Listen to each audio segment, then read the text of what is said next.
Welcome to the Curiosity and Connection podcast. I'm your host, Na, and today's guest is my neighbor and my husband's board game mate, Jerryn. And in continuation of the FIFA 2026 series, where we're visiting different parts of the globe and getting an international perspective, we're heading to India. Hope the listener understand where are you from in India. I am originally from the southern state called Kerala, but I grew up most of my life in the capital city of Delhi. Okay. That's where I did my schooling from. And then as we talk more, you'll probably realize how that's relevant Okay. because, and I don't know if you've ever traveled to India, but then it is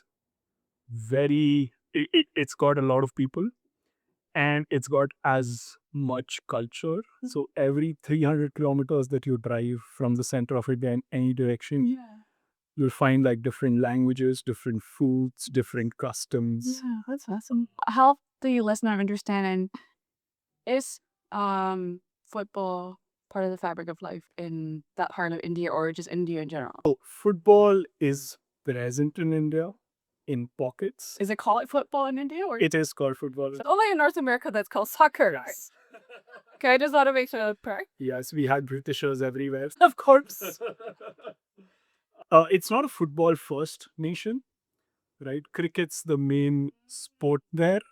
But then there are pockets where football is very prevalent and very communal and very, entrenched at the grassroots levels. Did you take to both or one more than the other? Both. So growing up, cricket was the one which was more televised everywhere. Football was not as televised as cricket. Why do you But think that's the case? Like, why did the population gravitate towards cricket more than football? I want to say it's like time difference because most of the football evolution that happened in Europe. Right? And whenever matches are played in Europe, it's usually the evenings or the late afternoons, Okay. which is like night in India, right? So people probably never, or there were very few people who wanted to stay up at 12:30 in the night to catch like a Premier League game, Yeah. So it's a little bit of that. India was really good at playing cricket, so that just caught on.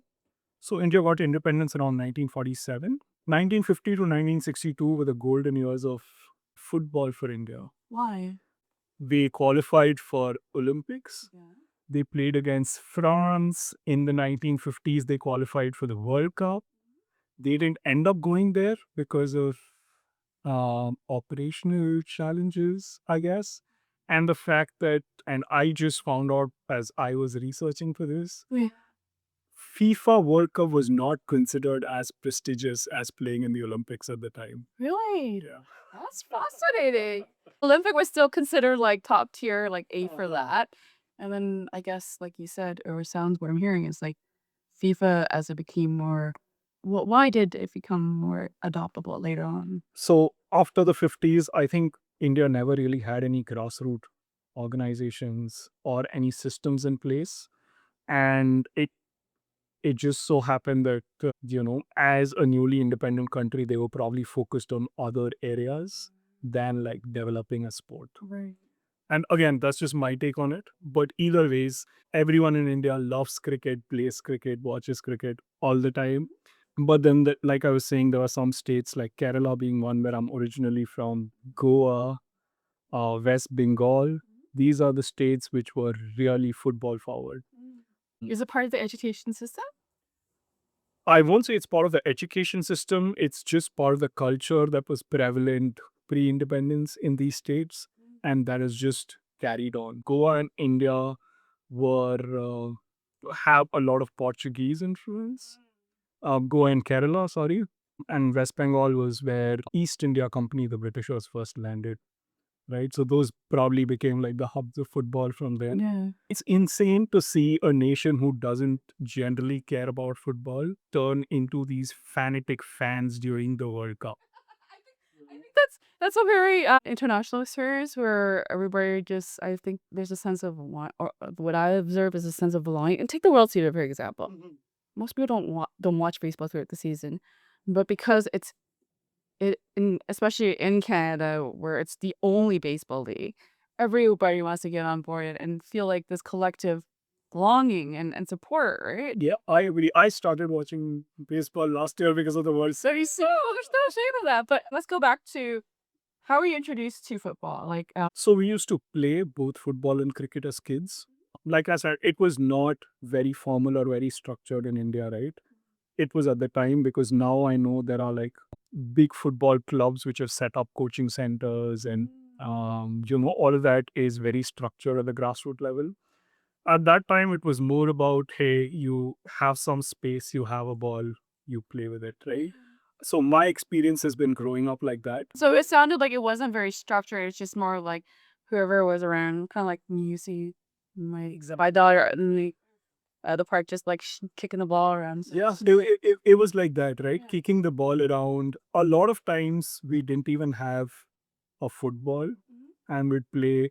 We had this game which was essentially football, but at a much smaller scale, right? Where we'd have a 2 feet goal, and we'll essentially play with a tennis ball.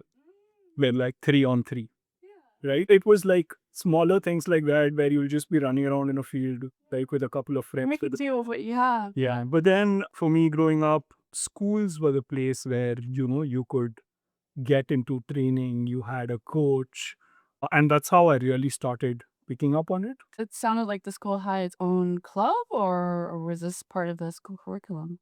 It was a club with different sports. So because everyone played cricket, there are a lot of people who play cricket, and obviously not everyone gets a chance to be a part of the club and represent the school, right? Yeah.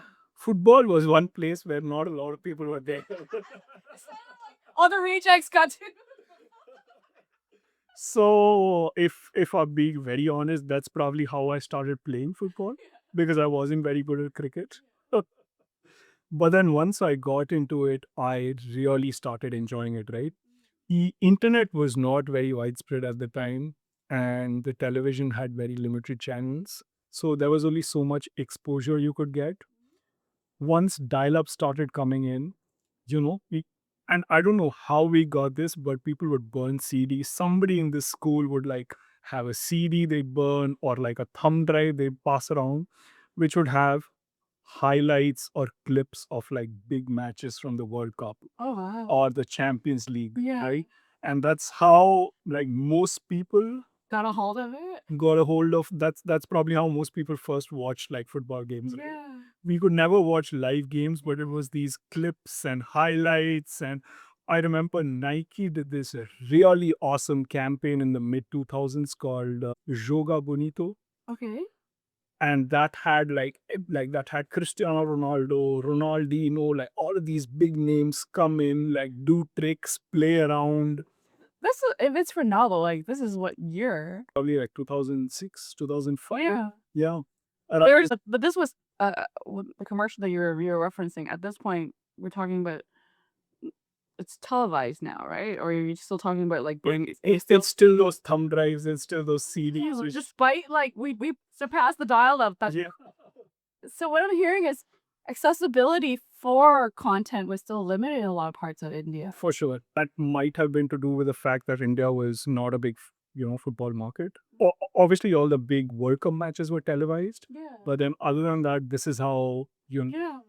we really, or I really saw football for the first time. Were you drawn into Ronaldo's the commercialized, and that was your player, or? So I really liked all of those players. It wasn't until a little later in my life, like once I was in high school, that I really started understanding, different play styles and different like tactics. And that's when parents really allowed you to start staying up late to study. And that's how I started watching like one of the first live matches in the English Premier League. But even when you joined the school's football club, like, did they have enough players to kind of operate a team? Yeah, for sure. We had a pretty good team. What position did you play? I started off as a winger on the right. Winger is essentially someone who plays on the flanks. But how did they did the coach to say this is the position you to play, or did you had a position in mind you wanted to play? It was the coach who would see how fast someone is, how good with the ball they are, and yeah, it was essentially the coach who said. you're a winger. I was supposed to like run down the flanks and cross the ball to my striker who was expected to score, Yeah. right? But So was even if you were specified that position, in the back of your mind, was there a desire to play a different position? not at the time, but then when I started playing football or when anyone starts playing football, the only thing anyone wants to do really is score goals. Right? That's a striker position. Or anyone for that matter. Because when we started, I was probably in like fourth grade or third grade. That was when you could be a part of the school team. The first few matches, it was 22 boys, third grade kids, all just crowding and running behind me. That's like what my daughter is. Because one of the teams she played, I swear, it looks like a bumblebee effect or hummingbird effect. It's like where the ball goes is like this congregation. This whole crowd just, yeah, it started off like that. I think I really have to give it to my coach, who was like this very patient man who, made sure we understood how to play, what to do, even when you don't have the ball, how you make sure, you are there to either be in a position to pass or open up space for other people. But the coach, like going back to the coach, where did his? I mean, obviously, as a third or fourth grade player, you wouldn't, like where did his skills come from? Because you were saying it was still prevalently cricket, Right. and a lot of the contents were still being like passed around through CDs or try. So did he play for a club, and that's how he got the skills, or? I am not sure, to be honest. Yeah. But he was probably the only person who knew the most about football Yeah. around. I don't know how he got to know this, where he played, but he was really good at explaining what to do to like little kids. But what was it about that? Like, you recognize you didn't have the skill to play cricket, but when you were playing, just you were kicking the tennis ball around on the street with like a short distance pee, and then going back to your first game with 22 players running around. And what was it about the sport that kept you like I like this, but I'm gonna keep going. What was it about that experience? Again, it started off as reasons completely unrelated to football, because you could skip class. If you were part of the school team, you would have to attend the morning assembly because you're at practice. It started off as small things like that, but then as you play, I realized, and maybe as a kid, I probably internalized it and I didn't think it through. But then later on in my years, as I reflected back on it, I think it really helps you feel as part of something bigger, Yeah. right? Like you might not be involved in scoring the goal, but then when your team does, you are as happy as the person who scores the goal. The team effort, Right? collective effort. Yes, I think that was one very big factor. The other thing was growing up, and even now, I'm not the most extroverted person. I tend to keep with myself. In football, you would make a mistake, or people make mistakes, right? You miss a pass, miss the shot, or you put in the wrong tackle, or you make a mistake because of which the other team gets the ball and they score the goal, and they're just terrible, like embarrassing moments for like a third grader or a fifth grader, right? But then the game required you to, hey, even if you feel bad, you have to stay switched on and then you know, go through the game, get along with it. And I think over time that probably helped build that resilience, or that comfort to make mistakes in front of people and still be, Yeah. okay about it. Yeah, it's fun. It's interesting how, like you said, when you're going through the motion as a kid, that awareness wasn't, or you didn't have the vocabulary to kind of like pinpoint what exactly it is that you may be drawn to it. But now, like you said, looking back in hindsight as an introvert, it was a good desensitization skill through, like, again, making mistakes and being okay with it. Because you're gonna make mistakes off the court, and like we make it so many times, right? In a sports setting, it's just like a template practice for life skill, right? Absolutely. And then so after high school, like at this point with third, fourth grade, you get to high school. What happened in high school? You continue on? Yes, I continued through middle school, through high school. I was still a winger. I was playing that position quite well. And then, when you start, it's this random bunch of people that you're playing with. But then as you play with people over the years, you learn more about them as a person, you learn more about them as a player. I think some of the friends that I made in school playing football are probably like lifelong, friendships that but It's good. I think that's what I like about team sport is, especially like you said, it is rare to continue to sustain that friendship after the fact because we go through different seasons of our life and we're not always on that intersection of path, right? Yeah. But I think there's a common goal, the intention is to win. But I think that camaraderie experience, I think it benefits everybody. And Yeah. regardless of your personality, like whether you're introvert or extrovert, you're not singled out, or at least my experience, you're not singled out because you're an introvert. It's like I'm gonna reject you because you're an introvert. I look at you as more you're part of the team, you're a player, and what is your contribution, right? Yeah. It gives you like that sense of belonging. Yes. And it was very important to me because, and I'm realizing it now as people grow older, it's more difficult for them to make friends. And give me your take on it. Like we don't have to stick on exactly like the football aspect, but it's just your Yeah. life observation. Why do you think that is the case? Oh, These are basic experience. yeah. I think as our younger selves, we are probably more open to, or we've had like limited experiences in the world, and we're generally like more open to experiencing new things, meeting new people. I feel as an adult, there are like so many things I have to think about before I decide if I like someone, Do they have the same morals? Do they have the same principles? There's more complex as we get older because of It about definitely, because like as you get older, you start understanding a lot of things about yourself, which you probably don't as a child, right? And then you start having like a lot of non-negotiables that you don't want to compromise on as a person. yes. But that's just more about your characteristic because there's a level of, and this is just more something I've developed or learned to look at from a different stance is you're more flexible with things in life. And I think part of like the podcast intention is, you know, yes, maybe at first experience I might look at you as non-negotiable. But if I am somewhat flexible and get curious, maybe I can explore another facet of you that is more negotiable. Do you know what I mean? It's just me like a rigid. This is the. It's like when we judge the flight's cover. Like that's end and be all. And that's a very good point you bring, because as adults, we also have limited time to like really explore and be curious about things. I feel you have your job, you have to run a house. Like once you have kids, you have to look after them. Like there's just so much going on as adults. I guess that's like another piece of it. But back to it. My take on it is basically from my own experience, reflecting anyways, is that certain friendships are very much born out of proximity and convenience, right? When you think about it from the school sense, there is a collective focus that you're either in a club or you're in a sports club. Your attention is everybody's one focus. But when you disperse and you go separate ways, whether you've made friends in that club, your interest branches out, right? And your work time, your life schedule is very different.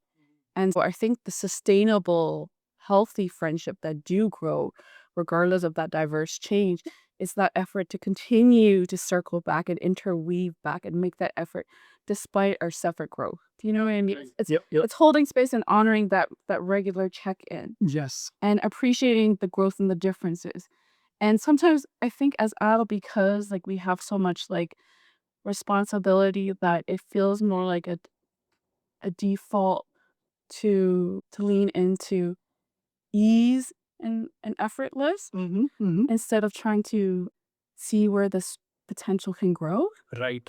So it's like I'll take an example where in proximity, this community, it so happened you were able to connect to neighbors who have shared interests, which is board game. And through the board game, yes, you have to have personality, but you recognize there's a shared interest, and as you get to know them, you realize there's a lot of alignment and values, right? But if say someone moves out of this neighborhood, that proximity is gone. Yeah. But if you really cherish that community of board game, you'll find a way to come back. Or just meet the person where they're at. You know what I mean? Rather than make excuses and say they're no longer within proximity. I'm not no longer invite them to the board game. Yeah. And it's a conscious effort You know what to make as adults. Whereas as children, to your point, right? You have that time, you spend a lot more time with, friends, either in clubs. Like, you're required to go to school at 9. Yeah. But that's me. People like they're that I think when we talk about our personal life outside of work, and then you talk about work life, right? A lot of friendships are born through work because you see these people 9 to 5. Just at school, you see them like 9 to 4 and 9 to 5. It's a regular repetition exposure. If you're in that job for life, you're gonna develop friendship. Right. And with school too, until you leave that, unless you branch off to a different location, university, then that's a different story. Back to the high school experience. And when you got to the high school experience, you continue to enjoy the sport, and you realize you like that belonging, sense of belonging effort. Yeah. We still play it as wingman. Now I don't. As I grew, my perception of like what a good player in the team is changed. Mm. I started watching in like really started following football in probably like grade 11 or grade 10. But how did your parents like? It's one thing you use it as a crutch to get out of assembly and doing homework and blah blah blah. But how did your parents take to it when you were like, I'm gonna commit to this? So for them, as it was the case with like a lot of parents in India, you can do everything else after you make sure you get good grades. So football was never really A priority. a priority. It was, hey, make sure you get like your A's or whatever. And then if you're able to, do whatever you want. But at this point, like you said, grade 11, you started watching. Was this like you said, the only thing that was televised was The World Cups, yeah. I mean, it changed over time. And then by that time, I think we had more channels, more access to like internet was more accessible. we're interested in the grassroots team that was growing in India, like the clubs. I played most, like I said, right? School was mostly focused on like education. I played recreationally more than anything. It was a hobby. It was like the time that I really enjoyed or I got to be with my friends. So I always looked at it like that. I don't think I ever looked at it as something I, yeah. Like you said, you said you start watching, but what I'm hearing was more Premier League. Right? Yep. But why didn't you take to like the local team or the We didn't really have a national league until 2010 or 2011. Oh wow. Or we did have like smaller leagues here and there, but then there never was like very good coverage or. And then Premier League was, and like, I don't know what it was. Maybe it was the Premier League marketing team that like did this really good job when, everyone was talking about the English Premier League and, Liverpool and Manchester United or, Yes. Arsenal and Which team did you lead into? I did a lot of research because I want to make sure, hey, I'm doing this and I need to stick with it for life. Why is that the case? Because I understand, like, even Amish said the same thing. You pick a club and you stick with it for life. I said, why? Who's binding you to it? This is invisible club. Joseph, it's part of the culture, the legacy. You don't flip flop. It's this unsaid code of conduct. Like you did your research and then Did my research. A lot of my friends at the time were United fans because they were playing really well. They had this amazing manager. A lot of people would support Liverpool because they had this really rich history of winning, Champions League, the Premier League, really good players. Then I read about Arsenal. I read about their manager. His name was Arsène Wenger. Arsenal were also coming off a really good couple of years.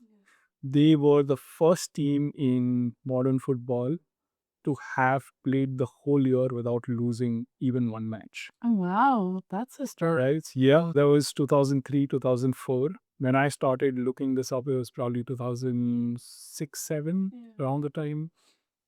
And what really caught me was the fact that as I read about this guy, Arsene Wenger, right?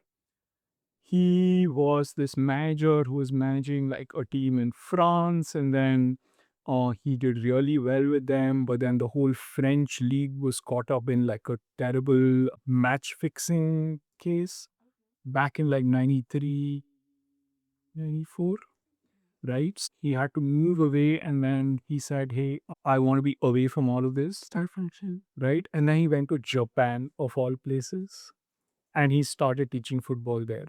Oh, wow. right? And then Arsenal is this big club in the Premier League, and they're looking for a new manager, and they go and pick up Arsène Wenger. It's like a movie in the making. You're telling me I could picture the cinematic like unraveling of like this man's history. Yeah. It was very interesting because nobody knew about him. He was not like an established figure. But then Where's he from? from France, he's French. Yeah. He practiced in Japan, then he came to Arsenal. He's probably one of the longest serving managers in English Premier League history. So he came in, and he came in with like really bold ideas. He like his idea of football was something that appealed to me, because he was like, he doesn't need, English football at the time was, Arsene Wenger came in with these revolutionary ideas around tactics and fielding like intelligent players, and having players who are technically very gifted. So he focused a lot on the tactics, and then he really changed how players live and operate outside of the football match. In the What was it before? before, it was England, right? So a lot of these clubs had a terrible drinking culture. People would go play their matches, go back, go to a pub, drink, chill. Next day go to the practice. Arsene Wenger was like, I'm going to control what you eat, what you drink, how much time you sleep, what you do in your drills, the kind of practice. He was so meticulous about everything. Right? Very regimental, which is what sports is now, right? It is, yeah. Like he really defined or changed the way football was played in the Premier League, right? And obviously, it happened over a course of a couple of years, and he was also really focused on developing people from ground up instead of buying big name players and playing with them, right? All of this, like I was very curious about all of this, reading about it. Yeah. But what was it like? Obviously, what I'm hearing, there's so many elements to this coach that you were immediately drawn to. But what was the standout one that seals the deal through? Oh, it was they call it the Invincible season. So that's the team from the 2003-4 campaign. Yeah. They were called the Invincibles because they, let lose one single match in the whole season. Oh, wow. So I was like, that is the culmination of whatever he did in the last like 7 or 8 years he was manager of the club. But was that a tactic he had also applied when he was in France and also Japan? Do you know?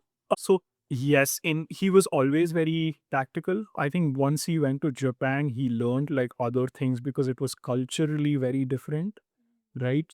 They say like he learned a lot about like discipline and how like things can be like more tactical, regimented, and then he brought all of that along with like whatever he knew from France in the English Premier League. Even when you're telling me this, like just the story around like investing in players from the grassroots, that to me, it speaks. It's more in line with me because as a team captain, like when I used to play dodgeball, like I was always of the belief that I would rather take a player who has no skill but has a great team attitude because I see the potential in them, right? And give them enough season, they can become like excellent player. But that foundation of an individual team player is there.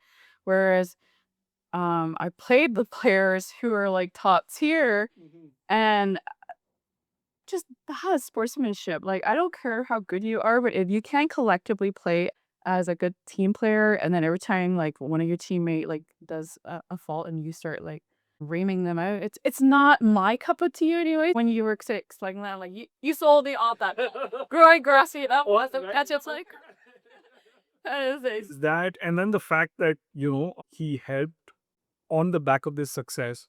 Arsenal as a club had ambitions. They were in this small stadium in North London called Highbury, and then they moved to this massive new stadium called the Emirates, yeah. and it was like unfathomable amounts of money that they had to borrow to make this new stadium, which also meant that they didn't have enough finances to go buy players or even retain players, because another club would come, give them higher wages and take them away, right? So from 2006 to 2000, almost 15 to 16. But doesn't London has more than one club? Oh yeah, it probably has like 7 or 8 clubs, right, off the top of my head. Yeah.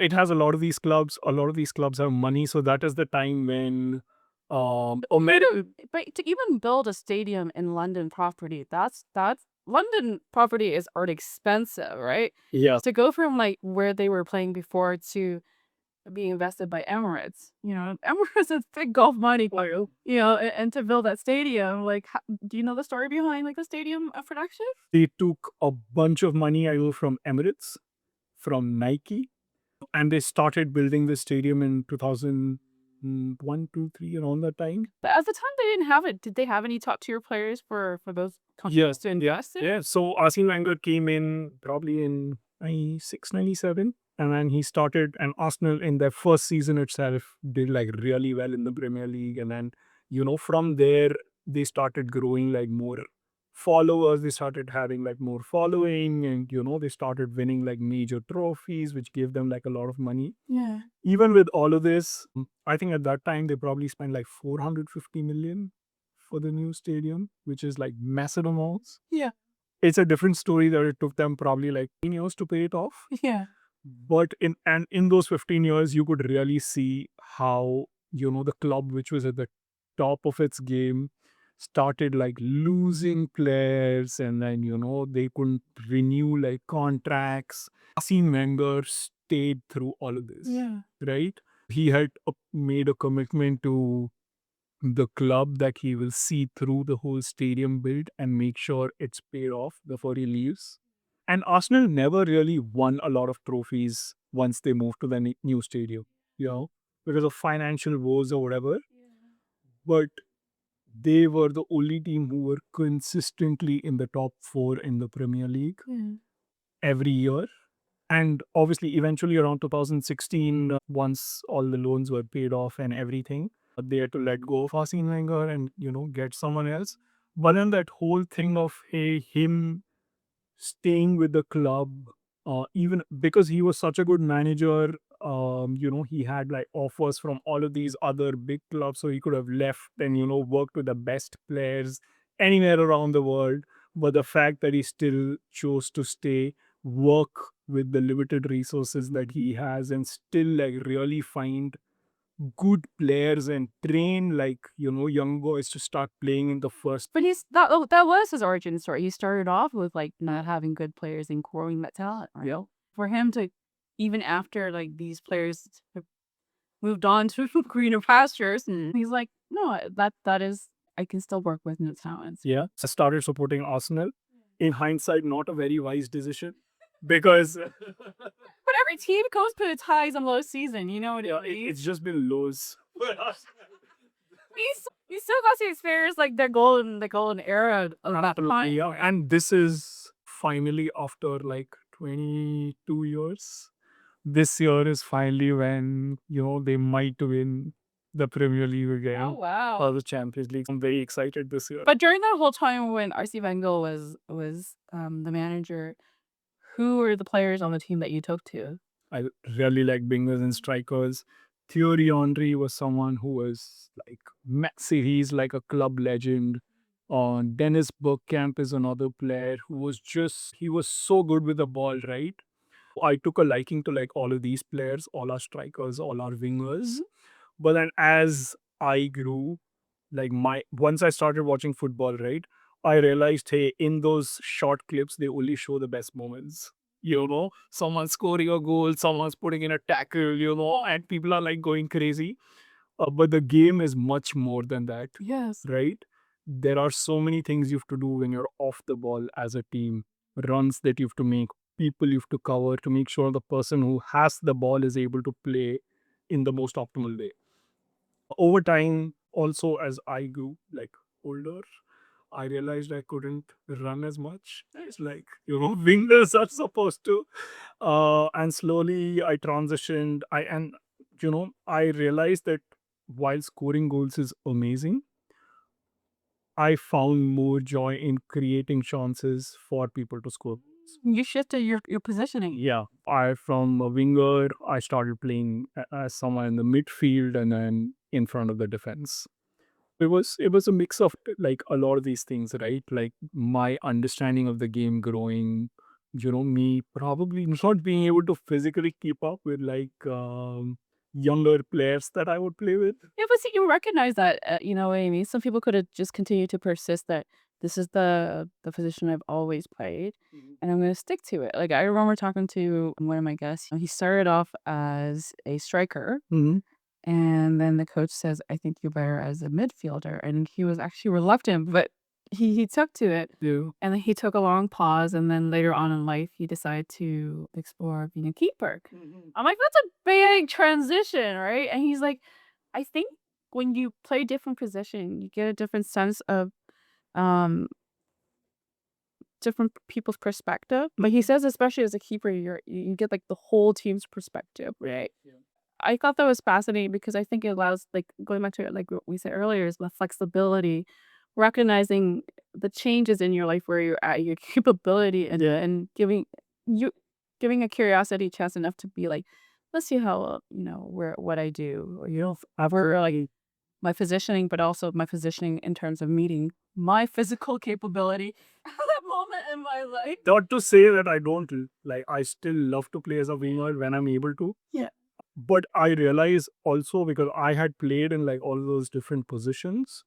Now that I'm in a position where I'm enabling like all of those other positions, I felt that helped me understand, hey, this is what I would have needed if I was there. So this is what I should do to create like chances for those people. Yeah, but I like that because I think sometimes when you're in a specific role, like if you would take, like some people have this, and don't get me wrong, right? I think sometimes there's this rigidity that I only want to be a leader. Mhm. And I said, okay, that's good that you want to be a leader. You have the traits, but if you don't understand what it's like to be the rest of the supporting cast, Mhm. how can you lead? Yeah. Do you know what I mean? Yeah. And you don't It's vice versa, right? Yeah. Finish with all Yeah, yeah, it's that thing. It's like if you came from a supporting cast, like you said, like you play a different position on the team, who's constantly like help you bringing the ball up to the main primary players who are strikers. You understand that significant role just as when you're a striker. Before you didn't understand their role, right? Because you were only always receiving the final ball. Yeah. And your job is to like score. But now transitioning to the other side, you're like, oh, I appreciate it now from both lens. Yeah. You know what I mean? It goes back to this human nature. Like we can't appreciate things until we experience contrast. Yeah, yeah, for sure. And then what I wanted to add was you don't always have to lead from the front, Yes, right? I believe that too. I think there's this myth. Okay, help me understand where did that come from, and I'll chime in. Again, that's what I realized as I was playing, right? As a kid, scoring goal was the coolest thing you could do, and you had to do it, and that's what made you like a good player. But then as you grow, as you watch the game more, as you understand like other areas of like tactics and movement, and you realize while strikers are very important, and you alluded to it a little bit when you were saying they are not really primary players, nobody in the team is a primary player. It's like a cohesive Yes. unit, and how they work together is what matters more than any one or two individual players being able Yes. to do. And it's because if you recognize having played the sport that when you see these highlight reels, the focus is just on the primary striker, right? But you know that there's more involved. And I think like going back to you said there's more than one way to lead. This is only something I've kind of come to understand when I was reading Nelson Mandela's biography when he was talking about I think there's this misconception that leaders they follow the leader, lead the pack, right? And he gave an example of like from a shepherdess perspective. A shepherd doesn't lead his flock, he herds his flock. And in herding his flock, the flock has this misconception that it's leading him, right? But really, he's guiding them from behind. And I think that shifted my perspective on how um, we kind of navigate through life that there's multiple ways to kind of be supportive. And just because you are supporting the person doesn't mean it makes you less than. Yep. Do you know what I mean? Yeah, for sure. Because I think we glorify leaders rather than the collective cohesion. Because without the supporting cast, you wouldn't exist, right? Anyways, going back to, you said the players have shifted. When you transitioned from India to Canada, what year did you come here? Oh, it was very recent. I came here in 22, summer of 22. Yeah, my wife had moved here to finish her MBA, and she really liked it here. So that's how I ended up. Staying here? Yeah. Well, we appreciate. I'm sure the community appreciates your contribution, work, and effort. But what was it, even having been here? Like, why did you continue to still watch Premier League as an outlet? Oh, so Premier League was like too entrenched even before I came to Canada, right? Because I started following it in high school. I moved around a lot after high school for my graduation and my post graduation. And what I realized was football was this one thing which could help me really easily connect with, people like board games in this community. After my high school, for my undergrad, I went to West Bengal, again, like a very football forward state. The people there have very different cultures, speak like a whole other language. And how did you navigate that, like that change going from the familiar? Because even here, obviously we don't. I didn't experience that, but when you start off in middle school, you start with a specific collective of friends, and then you go to high school, and not everybody's from that middle school, because one or two, Yeah. and everybody goes in a different direction. And you start again forming another collective group, right? And then you go to university again. You don't retain that same collective because you're at a different stage in your life. You have to form another collective. This whole like restarting all over again. How is that experience for you? Just restarting all over again, but using football, which has, what I'm hearing, a universal connecting factor for you, especially in the Indian culture setting. Yeah. For me, from kindergarten to grade 12, I was in the same school, right? I had the same set of friends, I grew up with the same people. Everything was very familiar. And after high school, when I go for my undergrad, I'm moving to this whole other city for the first time in my life. You're away from, it hit me smack dab in the face. None of your friends went there? No, yeah. Oh, nobody went there. And I found a new bunch of friends, a lot of them. Football was one thing, right? But then I realized it is one of those things which really, like, you could start a conversation with like a lot of people, like boys my age. It's a good icebreaker Yeah, it was a very good icebreaker. without any, especially like without judgment. Yeah, Anyway, yeah. I think that really helped me find like my clique in like this new city. Yeah. And we started like watching like more games together, playing together. Because it was a big university, we realized there are people from all over the country who are like so much better than you at football. I realized, hey, maybe like playing is, not for me. There are people who are like much better than I am. But then I still really couldn't stop watching or like, then my focus, while I would still play, like we would still play every day, my interest shifted more towards the tactics of, how plays are run and, how like formations impact the way the balls move and things like that. Why did it shift in that direction? Was it part of it, like, was this prior to the Arsenal coach, or was this after? Yeah, this was after I learned about Wenger. Yeah.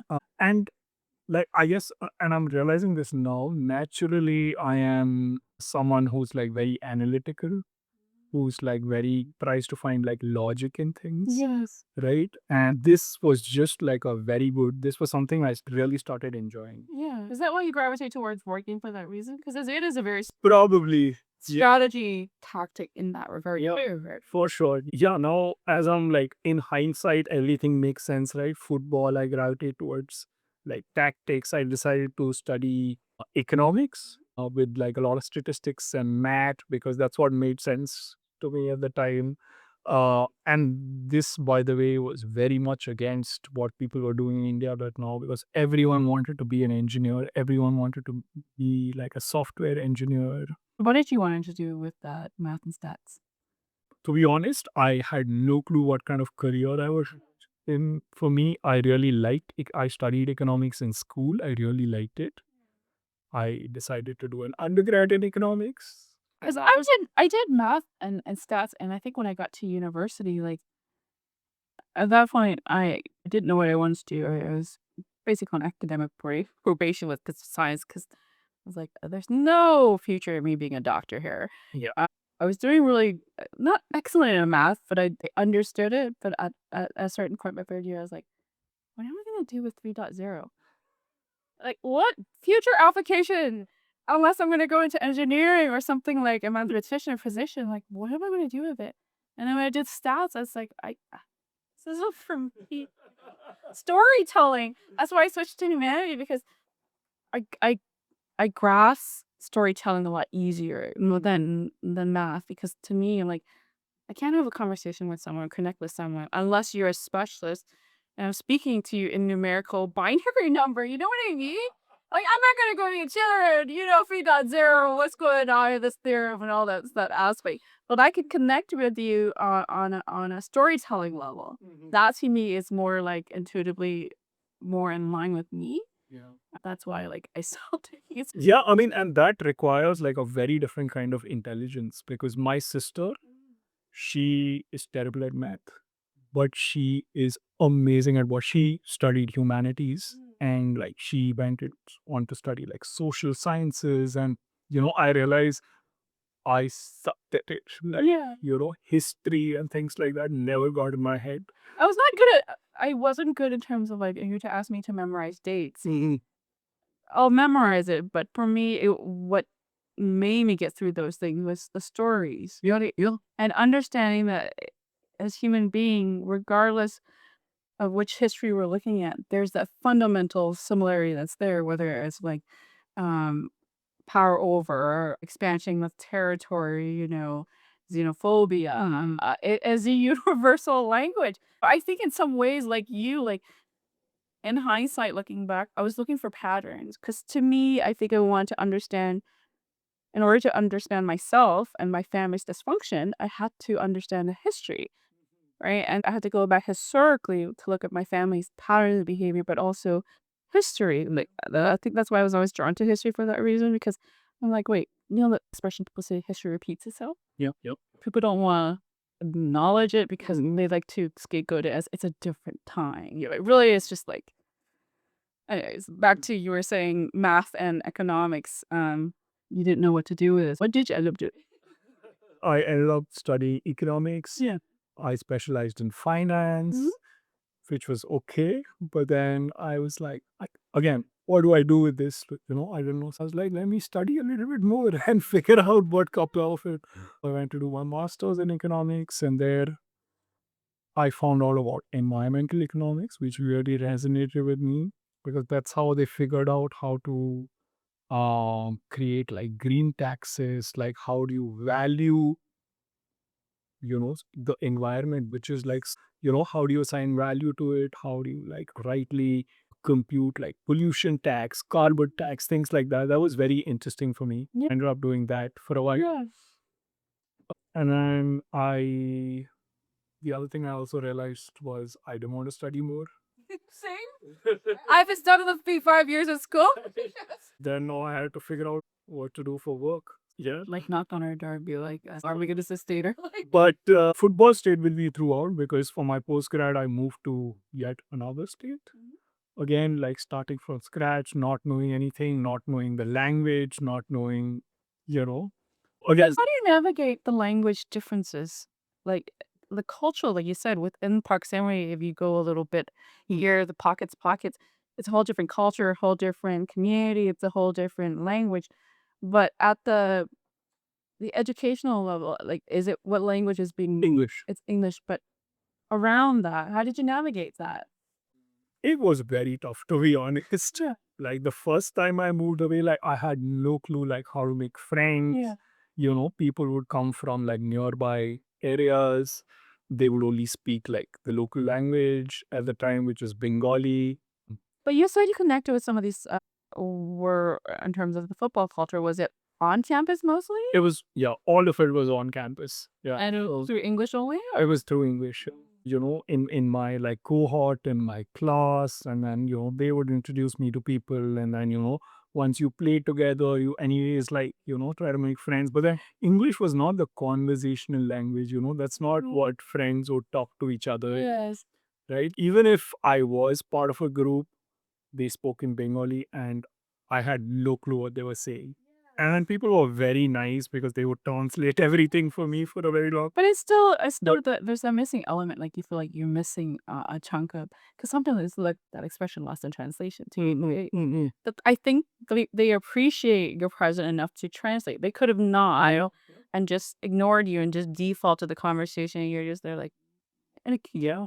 but they cared enough about value you enough that they're like, we're gonna translate what we're discussing. Yeah. And then eventually I learned their language. So, now that I look back at it, I was like, I don't know how I did that, because it was all through like conversation and like listening to people talk. But I think there's a level of curiosity there to want to connect and close that gap, right? If it wasn't for that, you could disregard it and just be like, "Okay, that's it." Yeah, for sure. Yeah. At this point, you could transition to another state Mm-hmm. and starting all over. Just starting all over again, different language.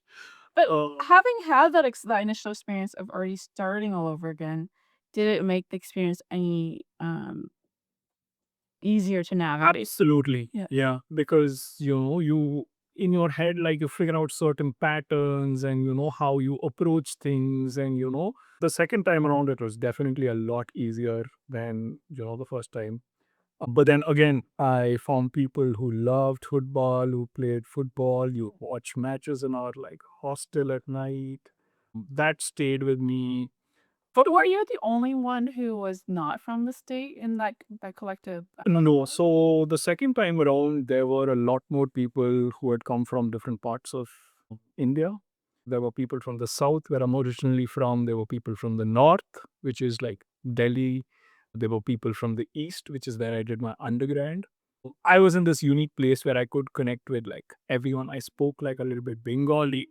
Oh, I spoke like a little bit Hindi. It was a lot easier for me to. To navigate? Yeah. I guess what I'm asking you is that, like, did you, because there are other students who are from different states, kind of like you, do they experience something similar, like to you, like starting all over again and navigating a different state, different culture, different language, and that language barrier? Yeah. And how did you recognize that? And even if you recognize that, how did you navigate that? Did you say, I see this, don't worry, like, did you have those kind of conversations with them? Probably not explicit conversations, but I knew that someone who doesn't speak the local language, which I probably understood a little bit of, like I in my head I know that, hey, this person is going through like these things which I myself went through. I know how to like make this person at ease. Yes. Try to like bring them in. Yeah, so that was definitely there. Yeah, and that's it. That shows a lot too about you, right? Because again, you could have disregarded it and be like, "That they'll figure it out." And you're like, I wish I had someone like me to make the experience, the navigation, feel more comfortable and less isolating. Absolutely, yeah, for sure. But throughout the whole journey of the football culture, what was some of your highs and lows, and what did you learn about yourself, and how did you connect to the community in general? Yeah, I think I alluded to it before a little bit, where again, all of this is in hindsight, right? Because at that time, you're just going with the, Definitely, yeah. in terms of like the club that I support, there were like, some highs where people were like, you have a really good team 1 year and they're playing really well. And then the next year, you see like most of the players leave, or some big club comes and buys like a marquee player, and they're just gone. But then next year we come back with probably like a new player from our youth squad, and then again we do it all over again, right? But as someone who watches the sport, and it's no different than here, you can become like heavily invested in it. It is kind of like a relationship in its own way, a metaphor. You're heavily invested in this relationship, and then it's like you're like, it feels somewhat like a betrayal and abandonment when they leave you. You know what I mean? Because they grown and you're like, but I still love you. But you found like better terrain. You want to explore like a different stage of your life. Yeah, there was definitely a lot of emotional investment involved where, if your team lost a match, that means you're just going to have a terrible weekend. It was, and then like over time, like you really had to, box your emotions and then separate them so that, they don't impact like other things. Your personal life. Yeah. And how did you navigate that, like, or observing people, like your buddies too, right? Like, how did they navigate that? Because I think as human being, our emotions is a driving force to define us as a human being. But like, when I was talking to my friend Arian about the work life culture and personal life culture, it's so hard to separate because one, your personal life, how you behave affects your work life, just as your work life culture can affect your personal life.